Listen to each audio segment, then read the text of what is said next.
দর্শক এই মুহূর্তে আছি পল্টন এলাকায়। আপনারা দেখতে পাচ্ছেন আজকে বিএনপির সমাবেশ। এই সমাবেশে গাজীপুর মহানগর বিএনপির এক নেতা কিন্তু আসলে তিনি যাচ্ছেন নয়াপল্টন বিএনপি কেন্দ্রীয় কার্যালয়ের সামনে যে মঞ্চ রয়েছে সেই মঞ্চের দিকে কিন্তু তিনি যাচ্ছেন।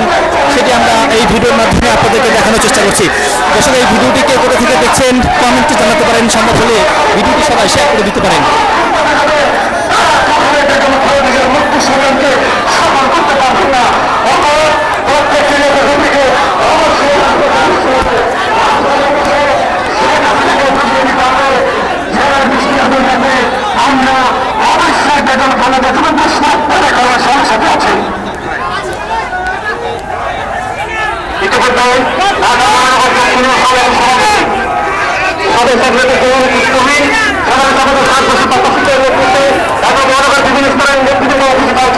আমাদেরকে বিভিন্ন অনুরোধ করছি